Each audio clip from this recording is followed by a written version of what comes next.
Gentlemen, you need not worry. You wonder who I am. Starman is the name.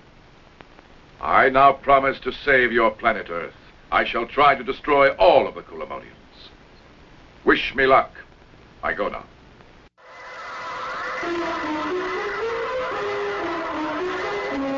Hi, and welcome to another edition of the Infernal Brains Podcast. I'm Tars Tarkus from tarstarkus.net. And I'm Todd Statman from Die Danger, Die Die Kill, aka 40K. And we're back again with yet another exciting episode full of weird and wonderful stuff from around the globe. Thrills, chills, and spills in this instance. Literally. Today we are traveling to the land of the rising sun to deal with one of their first superheroes of the modern era. You might know him as Supergiant, or you might know him as Starman, or you might know him as that public domain show that you see every once in a while on weird clip festivals. So yes, it is Starman, or Supergiant. Or Supergiantsu. Yes.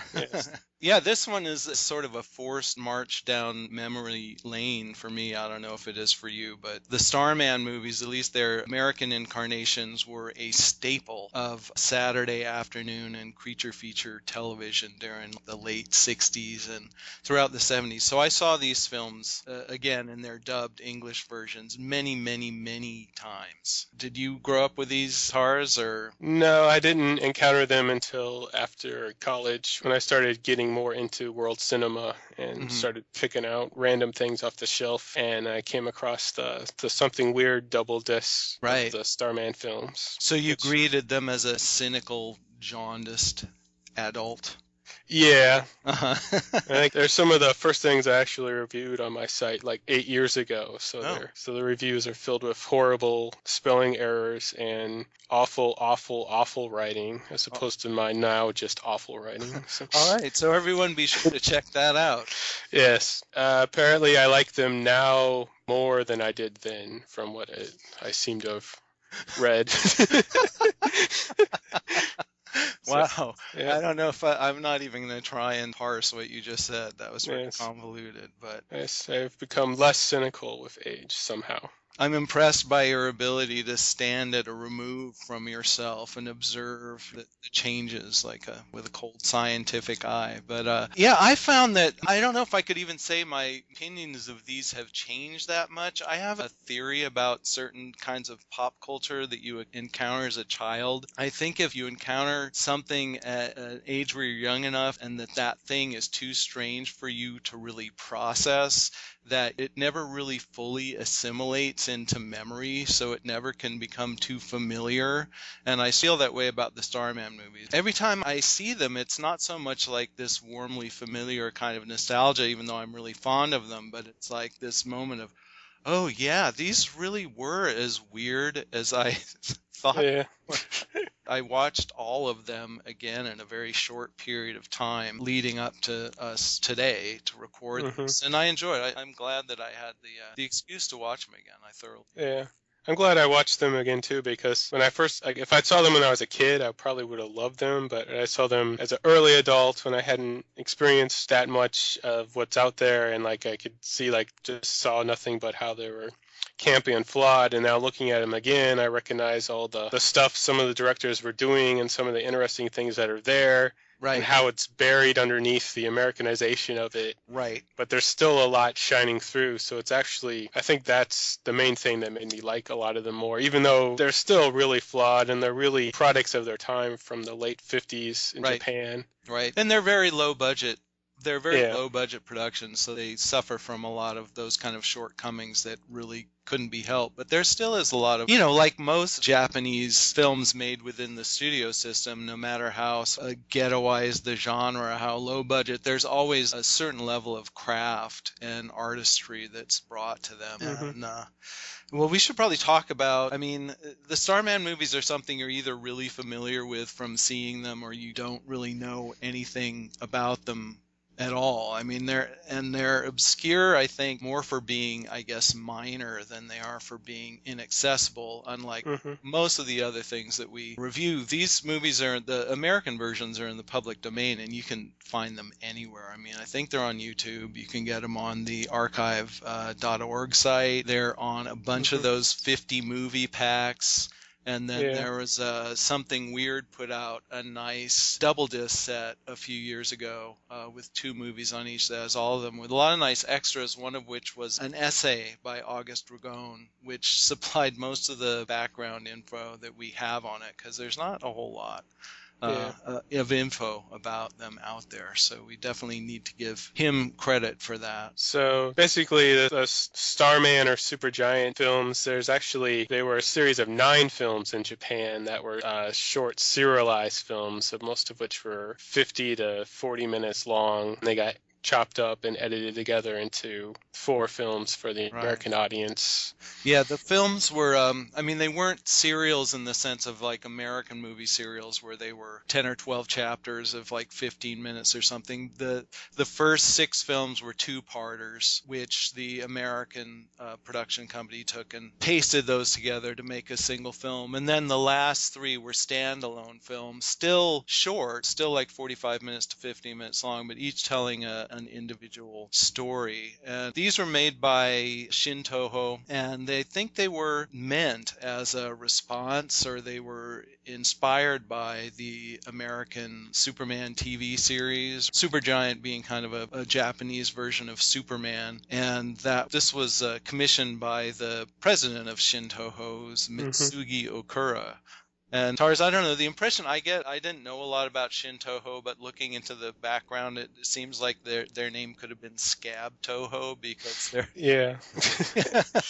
A lot of I guess I saw it as the non-union wing of Toho, where they basically just threw in all the cheap, I guess, kiddie grindhouse type films came out of there, and a lot of made-for-TV type stuff. It's basically a bunch of short films that would supplement until the bigger budget things hit the theaters. Apparently, the story is that it was started by some Toho employees who left during a strike. There was a labor shutdown, and they began the studio.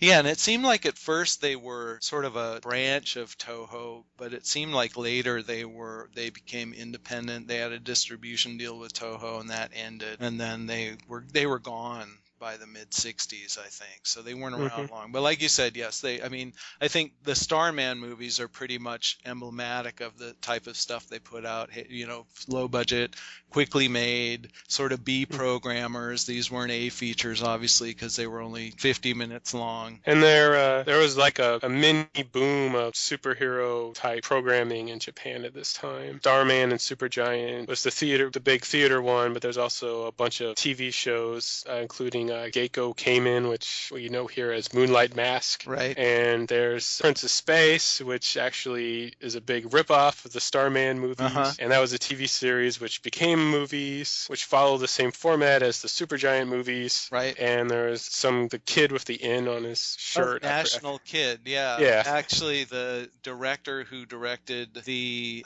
director of the 8th and 9th Supergiant films, his name is Korea Akasaka, was the director of the National Kid TV series. So Starman, I think it's pretty seminal. I think it's credited as being Japan's first screen superhero, not its first superhero period, because I think that's Golden Bat. Who I know he has a long history with those carts that they have the picture slides and the presenter tells stories, and he goes back to the 30s, and he did eventually end up having a really awesome movie in the mid-60s and a TV series. But Starman was pretty much it as far as on screen for a short period, and then there was this boom of TV shows and then some more movies. And you can see, like with the first Starman movie, you can see the Superman influence. It definitely, that dissipates a lot after the first movie.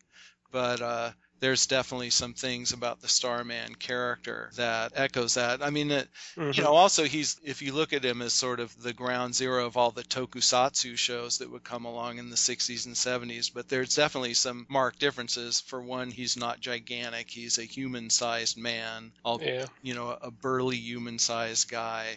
And he has sort of an alter ego. They sort of fudge the alter ego thing, because he has his skin-tight costume, but he also does a lot of his business wearing a black suit and a fedora, but he's always Starman. Yeah. He doesn't have a human alter ego. And on those instances where he's in his sort of human suit-wearing guise, he'll be confronted by authorities. And there's a scene in one movie where he gets framed for murder, and he's in the interrogation room, and he's like extremely guileless because they're like, "Who are you?" And he's like, "I am Starman from the Emerald Planet in the galaxy." Hello, I'm a robot. I'm made of steel. Bang, bang. Yeah, but we don't. I guess the interesting, or not the interesting thing, the ignorant thing is that we haven't seen the original Japanese versions because we don't want to pay the $800 it would cost us to get import DVDs. But obviously, the Japanese versions are much longer and may have more information in them. But in the American versions, what we have to go by, we really don't learn very much about Starman. There's not a lot of background. It's like they do refer to him as being made from the strongest steel, but it's never really made explicit whether he's a robot or a metal alien or something like that. I hope they, the original versions have detailed biographical information on all the aliens from the Emerald Planet, because I really want to know about those guys and their arm waving. So. Right. Yeah. And the star guys who kind of rock back and forth and like junkies sort of. Oh, yeah. The other thing I wanted to say about Starman that was interesting to me that I was thinking about is he's kind of a geek like he's this Japanese geek property that doesn't seem to have really been embraced by geeks. Like it doesn't, maybe it's because it's too old, but I don't think, I might be wrong, but I don't think if I want like a Starman action figure for my desk or maybe like a retro style vinyl or something, I don't think I could get that. It doesn't seem like, Yeah, he's one of the older properties that I don't think's been updated at all. Right, there's never been a gritty reboot or any of that stuff. Yeah, it's weird because like you look at the old 50s heroes and like some of them will have like a lot of reboot stuff later down the line, especially I guess in the 70s. Right. But this one they just left him to rot. Yeah, so. I wonder. And these movies were obviously very popular. There was 9 of them. And there were spin-offs, there were manga, and there were storybooks and stuff like that, but it doesn't seem to be something that's been held on to. And you're right. Maybe because the studio is no more. Maybe there's a bunch of rights problems or something. Well, yeah, there's nobody who can profit off it. That might be it. But yeah, characters like Moonlight Mask and all those really early, even National Kid, you can find merchandise that was made in decades afterwards, but nothing for Starman. So you have to make your own Starman toys. I'm sorry. Well, maybe he is public domain and we can just do it ourselves. So that's right. And you'll never until you get the letter from the lawyers. So we're going to end this podcast with a tutorial on how to make your own paper mache life-size Starman figure and body pillow also for the ladies. Indeed. So these American versions, I guess the other thing we should, for people who aren't familiar with Starman or people who are, it would be sort of an oversight to not mention certain aspects of his appearance. One being the fact that he has a pretty pronounced package. This is the old school kind of superhero where he's just wearing like a really tight leotard, but he's really packing. And this was another thing that was done at the insistence of Shintoho's president, who felt that the female movie-going audiences of Japan would be mentally enslaved by the sight of Starman's enormous bulge. And so they stuffed the actor, whose name was Ken Utsui. They stuffed his crotch with cotton balls to achieve that effect, and that is one of the reasons, probably one of a number of reasons, that Ken Utsui, I'm not sure if he's alive today, but he has subsequently refused to talk about the Starman movies. It was not something he has fond memories of, and I think he was a pretty big star. You can sort of also see that they're trying to make him the main sex symbol draw for the women, because there's no real young male characters of or like the younger age. They're all boys, but they always throw in like a teenage girl in most of the series for the dads who are accompanying their kids to the theater. So. Right. Yeah, there's always one of the things I think it said in the August Ragone essay is that one of the inspirations for this, other than Superman, was that Toho had a successful kid detective serial, so that this was a response to that too. So there's always, in every movie, there's a gang of kids. They're sort of interchangeable. Like, it seems like there's the same bespectacled little girl in the group, but in every one they're different characters. And then there's always the teenage girl and the sailor suit schoolgirl. Sort of a cast. It's not really the same characters, but the same sort of archetypes that show up in stuff. Yeah, it's interesting comparing those because I watched the original Prince of Space movies, and they don't have really any female characters at all, and the one girl character, they're usually just shoved aside for the boy characters because they're obviously directing it right towards the boy. So it was interesting seeing this was more rounded, was trying to get a more inclusive audience, but I guess they started to give up towards the end. But there's definitely never a love interest for Starman. That would be giving him too much character development. And I guess before we start talking about the American movies, I guess another salient thing about the Supergiant movies is that the first three were directed by Teruo Ishii. I hope I'm pronouncing that somewhat, if not right, at least so it's recognizable to people. He is most known in the West for doing sort of Euroguru movies like the Joy of Torture films, and he also did the Horrors of Malformed Men, which was a Edogawa Rampo adaptation. Basically, he has a rep for sort of macabre surrealism, which definitely he lives up to with some of the Supergiant movies. But he also, like any director working professionally within the Japanese studio system, was a jack of all trades, and he worked in all different kinds of genres and did a lot of different things. He also did the Abashiri prison movies for Toei, which were very popular in the 70s, and he had done a boxing movie with Ken Utsui called King of the Ring, and that was one of the things that led to Utsui getting the Starman role. But you definitely see the Ishii touch in some of these movies, which is very interesting. These were obviously a work for hire, but he does bring a little bit of auteur sensibility to it. I'd say probably Invaders from Space, where he had the most influence on the deformities and the other stuff.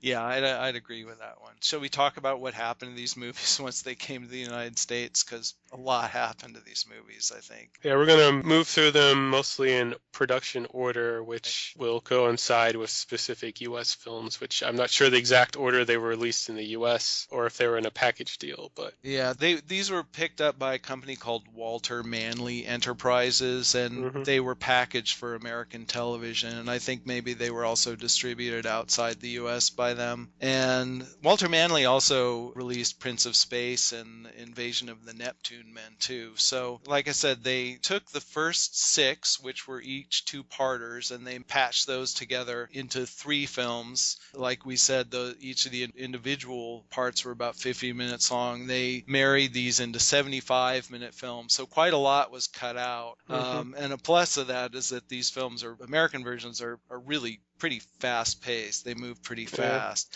And then the last three that were standalones, and also one of them was in widescreen while the other ones were full screen, they mashed those all together into one pretty crazy film. And that was the last one. If you think it's going all over the place, that's the reason why. That one seems to not make a lot of sense. Does not make a lot of sense. No. Yeah. I kind of respect it, though. The last one's called Evil Brain from Outer Space. I respect those kind of Franken movies, like the kind of Gordon Ho, Godfrey Ho.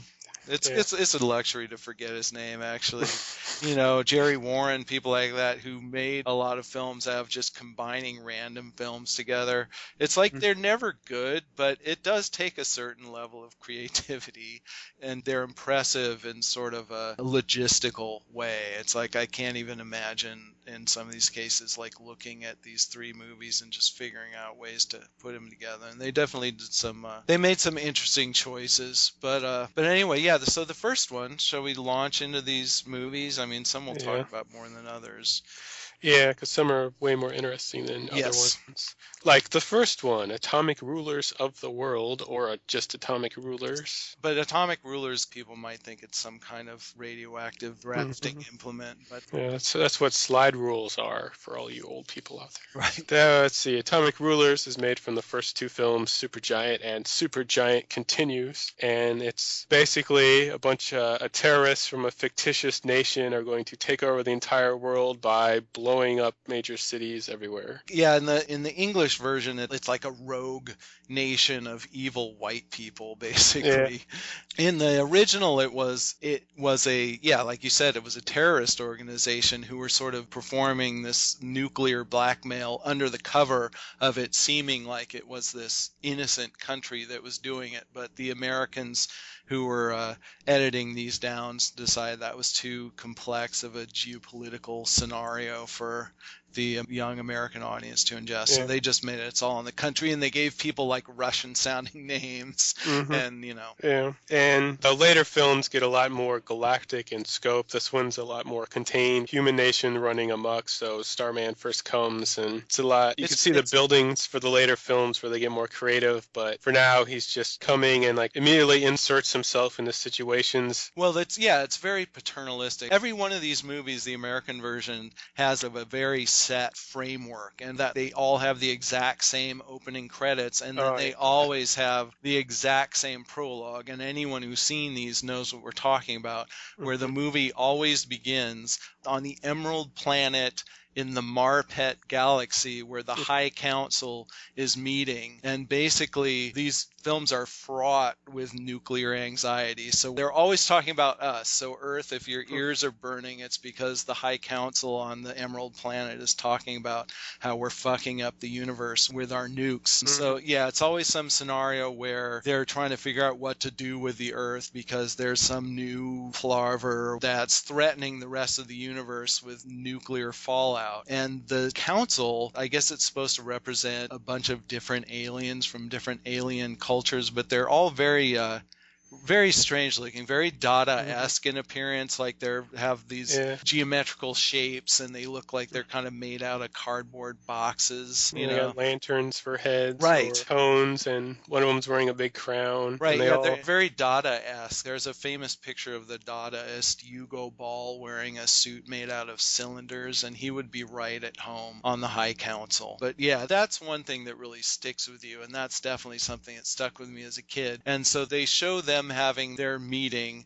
and it's always as the narrator bears a heavy burden in these films because they're so edited down. So the English language narrator basically sets up the whole scenario of the movie, like sets up the conflict while we watch this footage of these people wearing boxes doing these really stylized hand gestures for like 5 minutes. And then the solution is always the same, is that they decide to send Starman, who is a creature made of the strongest steel, to Earth to intervene. And they give him this thing called the globe meter, which is basically a wristwatch, which allows him to speak any language on Earth. Which I'm glad that they even thought to explain that, because most movies wouldn't. And then a radiation detector, of course, because everything is radioactive on Earth. And then I guess the ability to fly, is that the other thing? Yeah, but I'm not sure if they ever have him not wearing it and then he fly. But it's supposed to be so he can fly. But he mostly just, like, he flies to Earth and then he'll mess around with planes. But later they just have him jumping. Yeah, there's a moment in Atomic Rulers really early on that is very much a Superman moment, where the first thing that happens when he flies into Earth's atmosphere is he encounters a passenger plane that's in trouble and its rudder is broken. So he's mightily struggling with the rudder while standing on the wing. And then there's a great scene after that where that's the first time he turns into his human guise, where he's wearing the fedora and he's wearing the suit, but he's still standing on the wing of this plane. And I think there's even rain coming down. It's pretty awesome. And also it's because the terrorists are on the plane of their nuclear device. If he just let the plane crash, he would have solved all the problems. So. Right, exactly. They have a briefcase nuke. Right, it's the two evil white guys with the Russian names. But back to what we were saying a long time ago is he always just intersects himself into whatever's going on. He's the attitude of Starman towards the Earth. It's a very paternalistic one. He cares about us, but he hates to see how we're screwing things up, and he knows we don't understand that we're putting the rest of the universe in danger. But he's always saying things like, "You will die if I do not defeat this threat." Yeah. He also mentions he's friends of children, and this is before the Gamera films are around this. That's also shows the paternalistic view. Like, I guess he not only is he literally friends to kids, he probably sees all humans as children. Yeah, he kind of does. Yeah, these movies were made between 1957 and 59, and I think the American versions were made in the mid-60s sometime. But yeah, these are definitely before Gamera. So he was the friend of all children before Gamera was. Mm-hmm. The other thing I like about Starman is he's like super stoical. Like, he doesn't convey a lot of emotion, no matter what's going on, except when he's being attacked. He's just like no aura until like a bunch of guys with machine guns come out and start shooting at him. Then he's like all laughing. Yeah. No, he's like, oh, ha, ha, ha, ha. Yeah. Like, he only laughs at danger, and everything else he doesn't really bear much feelings for anything else, though he says he cares about the Earth, so. It's just words. He's he's probably a robot anyway, so there's no use being too attached. So as far as the Atomic Rulers goes, because it's less scopy than the other ones, it's actually less fantastical, and it's more just a lot closer to the Superman TV show where it has the guy with the superpowers beating up people in suits. Yeah, it's pretty prosaic. It does have a very proto-James Bond ending, though, I must say. Like, you can see in these movies where they decide to spend the money, and wisely, they usually spend it on the bad guy's lair. So there's a very James Bond finale that takes place in the terrorists' underground lair, and there's like a big old submarine bay with a really futuristic submarine, and it's like a scene of Starman fighting off like dozens and dozens of uniformed goons with machine guns and like punching people and throwing them into the water and stuff, and it's good. I mean, it's a well-made, fun movie, but it is definitely not that different, from the Superman TV show, or even more so like the Republic serials, that kind of action. And the fighting is very straightforward, which changes a lot over the course of the series. Yeah, this one only has a few big leaps, and they do a thing where they'll reverse the footage to have him fly backwards when he's jumping sometimes. Yeah, I always like that. Yeah, they do it more in the later films, but they pioneer the concept here. And the fighting, like all the films have the same serial type fighting where it just goes on and on and on, constantly punching. Yeah, there's like 10-minute fight scenes where he's just fighting, just dozens of guys, and of course, but one at a time. Or sometimes they'll do the thing where 4 guys will come and crowd in over him, and he'll spread his arms out, and they'll all go flying. Good fun, good wholesome fun, which I don't know if I would call Invaders from Space good wholesome fun. Would you, Tars? I'd call it weird. Yeah, it definitely takes a very dramatic shift in tone when they go into the second movie. Yeah, these are the ones that when you try to explain it to other people, they don't understand what you're talking about. Right. Basically, the Salamander Men are trying to take over the world through interpretive dance, which infects people with a disease. Right. It's really dark. Yeah, there's a plague-like disease. It's sort of your invasion, hence the title, but it's your basic invasion from space scenario, except the way that the Salamander Men conduct their invasion is really insidious. They spread disease, and then they have something where they use a high-pitched sonic beam that drives people crazy, and lots of scenes of children dying. The Starman or the Supergiant movies were not afraid to show children in peril, and they did it quite often.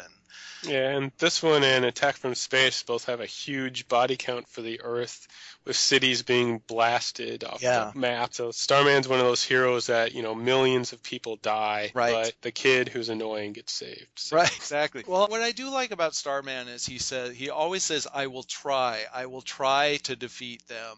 I will try and stop the nuclear bomb from going off. He never, ever guarantees. He's not one of these superheroes like, I'll save you. He's like, I'm going to try to save you, and it doesn't always work out. So it's good that he's learned to hedge his bets a little. The Salamander Men, there'll be scenes where like they wear a mask because some of them will have normal eyes, and then they pull away the mask and you see the deformed mouth. In the Japanese version, they're called the Kappa Saiyajins, and they're actually based on the Kappa from Japanese folklore, which is kind of a water sprite. And they look kind of like that, but obviously they changed them to Salamander Men for the Americans. They have the more full Salamander Men form where they have a huge brain-like head, and then they're all like a lizard person body with big claws. And the female one looks more like a witch from one of the stage productions with her heavily makeup. So it's a lot of stage influence there, which is directly in the film with the dance numbers, which are pretty crazy. Yeah. Well, there's a weird mix of genres in this movie, and one thing I like about all the Starman movies is there's definitely a big film noir influence. Like, there's a lot of them take place at night. There's always a bunch of goons in suits and fedoras. A lot of really gritty, I mean, there's a lot of location shooting.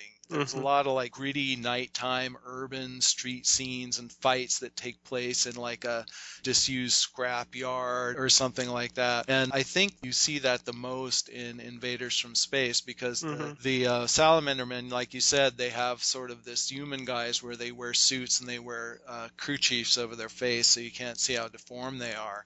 And it's really scary, too, the way they're filmed. There's a lot of scenes, and these movies were made for kids, but they did not put on the brakes as far as trying to scare the shit out of kids, because there's a lot of scenes where when they take off their crew chiefs, it's always this really dramatically underlit view of their faces, like when you hold a flashlight under your face while telling a ghost story. And then there's a number of times where they sort of break the fourth wall, and the monsters will come right into the camera, kind of leering at you. Yeah, and they have like the sequences where they're chasing children and invading their homes, and like the kids are running, and you could see, like, even with the Americans throwing like music over part of it, you could see how it would be really, really scary, especially if you were young and in the theater watching it. Right, or even watching it on TV. Yeah, and that witch. Yeah. I mean, there's also a weird sort of Grimm's fairy tale element to it, because like you said, there's a scene where there's a lot of scenes with just the little kids in the movie.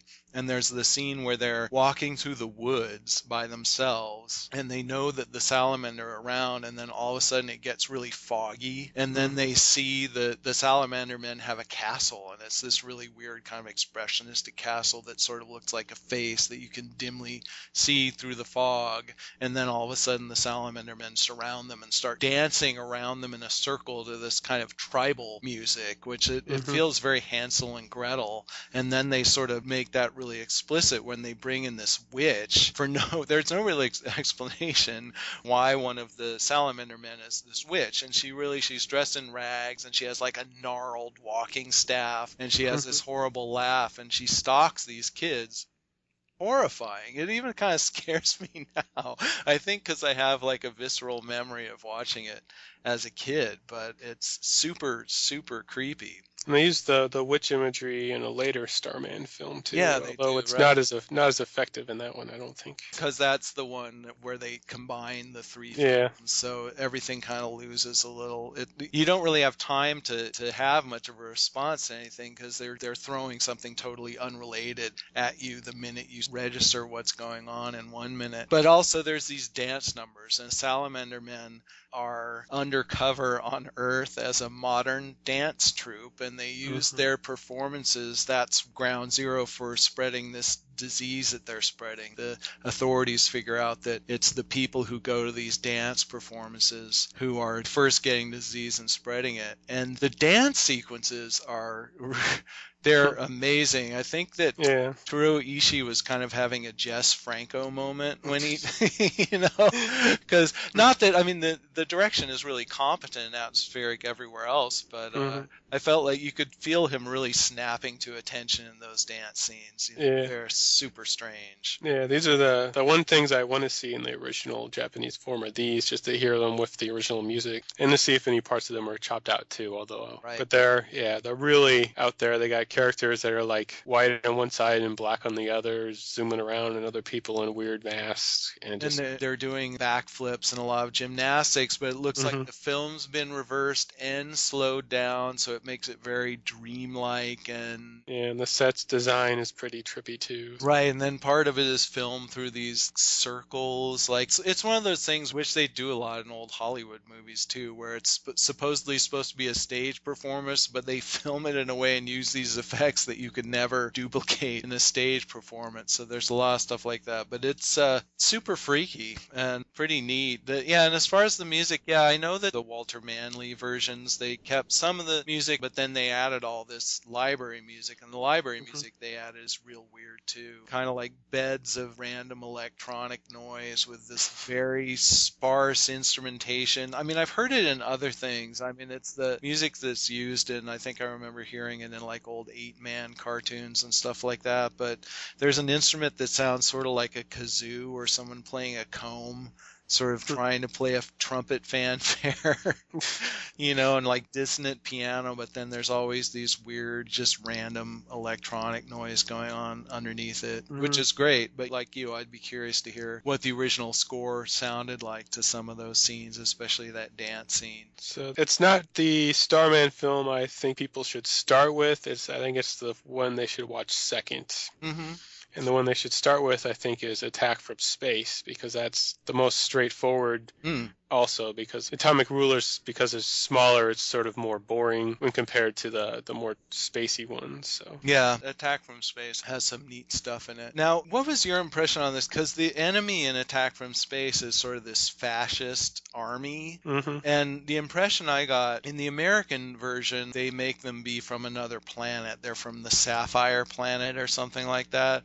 But the impression I got of the Japanese one is that they're actually an Earthbound army. Yeah, I think they're originally like from another made-up country, but it just, because there's a lot of space elements, and it's a lot of, they have a space satellite base that they're on, and they kidnap the scientists, use as rocket engine on their ships, which wouldn't make sense if they were from another planet, because how did they get here? Yeah, and it's another instance of nuclear terror. They have these space platforms from which they're basically blackmailing the Earth that they're going to nuke major cities. I guess they're just trying to conquer the Earth, but they definitely have these very exaggerated, they have these kind of black uniforms with the, very Nazi-like. And I think some of the same evil white people who were in the first movie show up as evil white fascists in this movie too. And I like that the leader's name is Bundar.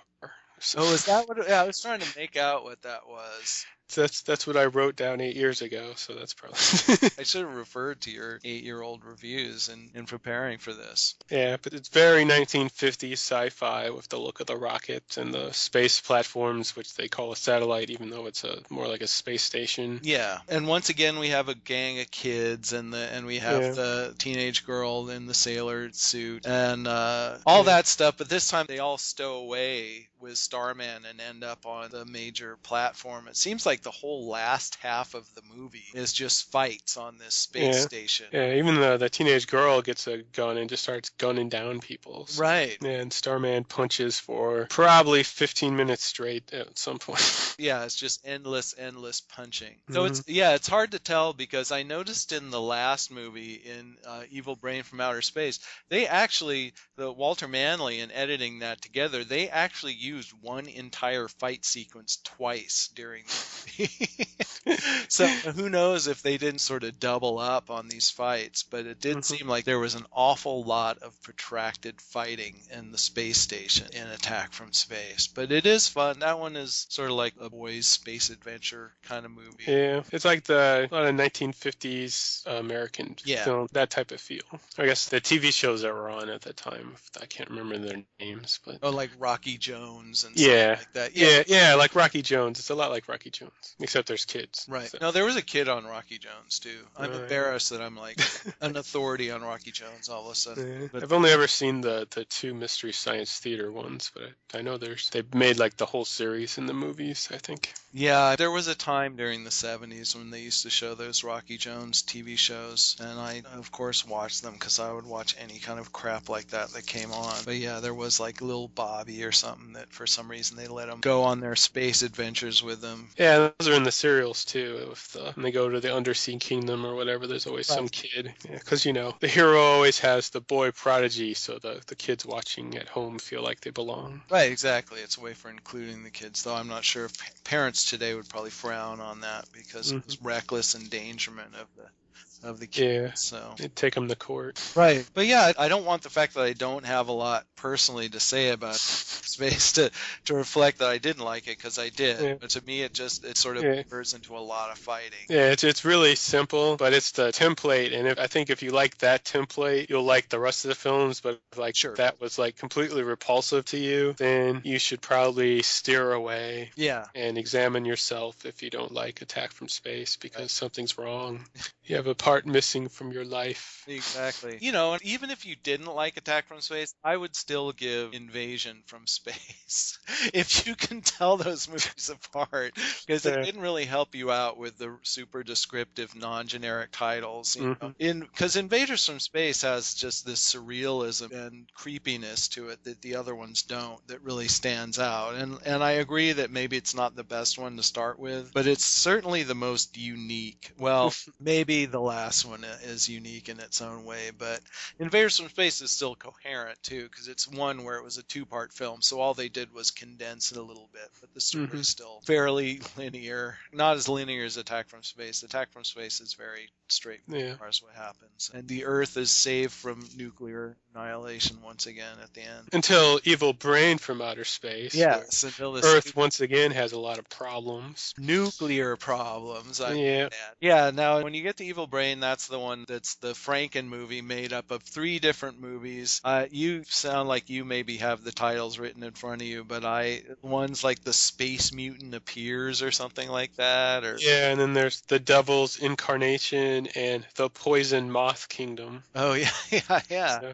Right. In this is a movie where a heavy burden lies on the shoulders of the narrator, who's basically charged with caulking in all the gaps between the disparate narrative elements. And also the prologue on the Emerald Planet takes about 3 times longer than in the other movies. So we're watching the guys with the box heads and the lantern heads doing their sort of Dr. Gory style gesticulating for a long time, where the narrator just basically tells like a whole movie plot setting up the movie that's going to come, which actually sounds really good, because there's something about on the planet blah blah blah, a decontrolled robot assassinated the leader, but the leader's brain was so powerful he commanded another robot to remove his brain. Yeah, and there's a lot of that. But so the setup is that there's this disembodied brain of an evil alien that's come to Earth to lead the invasion. In a suitcase too. Suitcase, and we never see the brain because there's nothing in the original movies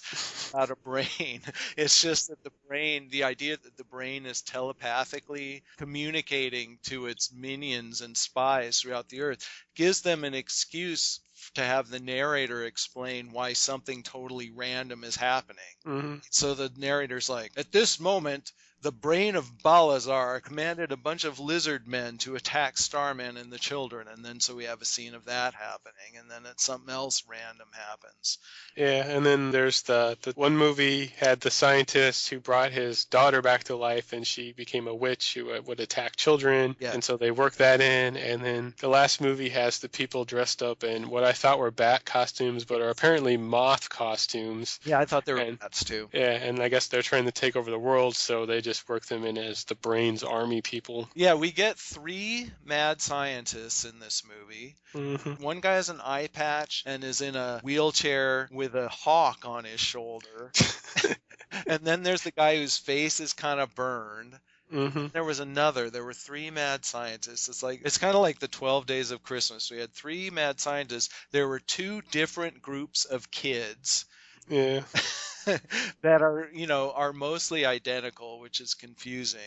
There wasn't, and I don't know if there was the girl and the teenage girl in the sailor suit. I don't know if we had any of those in this movie, but I don't remember one, but there may have been one that was just there but not featured because all her stuff was cut out in favor of witch people or because there's a lot of stuff. There's one point in the narration where it's like, at that point, such and such, the brother of the other mad scientist. It's almost like the guy is just making it up as he goes along. And there's 3 layers. There's like 3 supervillain layers, which is pretty cool. And and then there's sort of like, you see the conclusion to every movie. So there's like a trio of big fights in the lair. The final one being the fight with the moth guys. And it's the same fight we already saw at the first half hour of the movie. You see the same guy thrown through a wall. Another guy gets thrown in a puddle of like 3 inches of water, and he's like flailing around like he's drowning. It's kind of hard to miss. But then there's like some weird mutant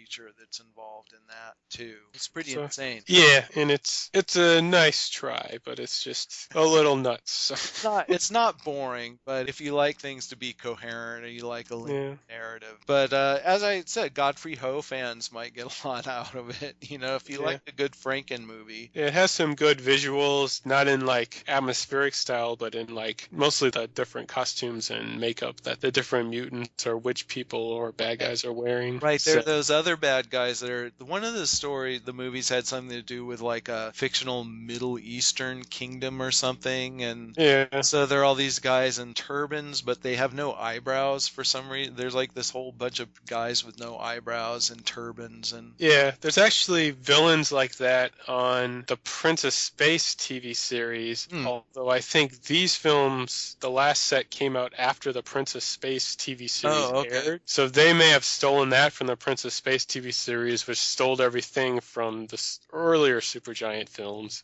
No Honor Among Thieves. Yeah, but maybe not. I don't know. I haven't seen the original Prince of Space TV series because that costs just as much as the original Supergiant stuff to bring over.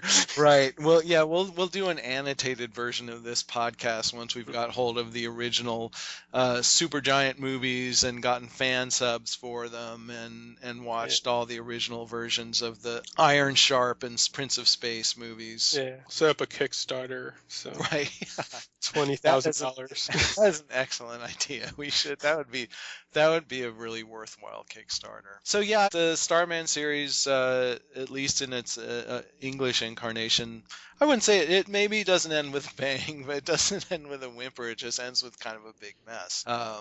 Enjoyable, but again, I'd say my favorite would be Invaders from Space, but I do think it has a lot more impact if you watch one of the more prosaic entries like Attack from Space or even maybe Atomic Rulers firsthand, so you can get a little bit of the rhythm and a sense of the character of Starman first. Yeah, and I like Attack from Space just because it's more spacey, I guess, for the type of pulp space stuff I like. Right. And then Invaders from Space would be a close second just because it's so visually awesome. Yeah. Even though the story is so all over the place. And then I guess Evil Brain from Outer Space after that because of the awesome Bat People costumes. So. Yeah, you're right. It's all just visual things. The Bat People costumes, that mutant with the exposed brain and an eyeball on his stomach.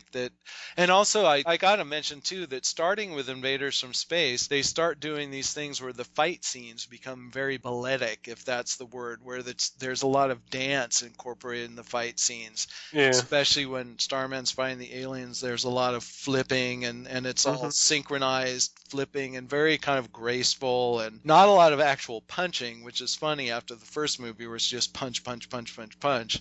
Yeah. In these later movies, there's a lot of these very dreamy, dance-oriented fight scenes, and there's some of that in the last movie too, in the fight where he fights the mutant, because the mutant's already wearing like a full-body leotard. They look like dancers already, so it looks like a ballet. Yeah, it's probably the same other guy who can do all the flips with Ken Utsui, and then they just work together in all the same films. Yeah, that couldn't be Utsui, because that guy does like about a dozen sequential backflips without a cut in one of those fight scenes. It's pretty impressive stuff. Yeah, in full makeup too. So. Exactly, and burdened by his gigantic crotch. So he's not really weighted like his weight isn't distributed like a normal person. So you have to figure into the physics of those actions. You have to figure in that. Yeah, and he keeps knocking stuff off the shelves.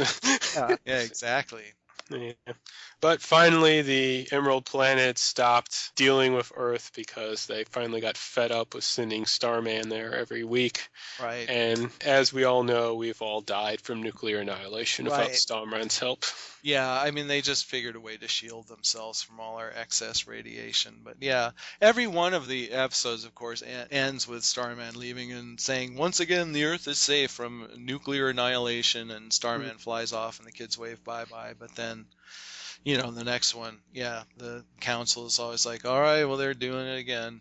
Let's go on, Starman. But yeah, I would think they would get sick of that after a while. Or in the Starman universe, they just finally nuke the Earth to That's it. So Starman, he's out there if you want to watch him, and he's pretty easy for you to get a hold of. We'll probably have links all over the place. Sure. In our posts, just because. But remember, listen to the podcast first because we're more important than the actual film. Right. You're really getting more of the experience by listening to us talk about it.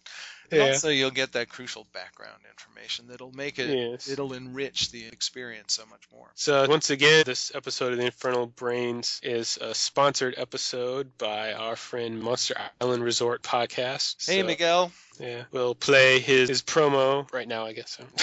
Yeah. And here's his promo. For lovers of horror to come together and celebrate the importance of fear in film, art, literature, comics, and history, Monster Island Resort is the perfect online audio vacation spot. And now you too can do the Transylvania twist with a new segment of monster music hosted by Strange Jason of the Great 6 Foot Plus and Gravediggers Local 16. If you love classic monsters, kaiju, science gone wrong, slashers, and more, then join your host, Miguel Rodriguez, on Monster Island Resort, the online radio show that goes bump in the night. Listen on monsterislandresort.org, iTunes, or Stitcher Radio. As Miguel knows, Infernal Brains promos bring both good luck and sex magic, so if you'd like to trade promos with us or just tell us we suck, contact Tars Tarkas or myself via one of our respective websites, either tarstarkas.net or diedangerdiediekill.blogspot.com. So join us again next time and bring your stuffed crotch along as we go to the next genre around the world that will be full of films that you need to immediately track down that you've never heard of. Sounds good. Thanks for joining us. Yeah. And we have to go now because radiation has been detected and Earth is in trouble again. And we don't have Starman to save us anymore. So yeah, we're just rusted up. So we're just going to go into the basement and do a lip sync video to Call Me Maybe and hope that things are okay by the time we come out of our shelter. So we will talk at you next time on the Infernal Brains. Thank you for joining us. Adios, suckers. See ya.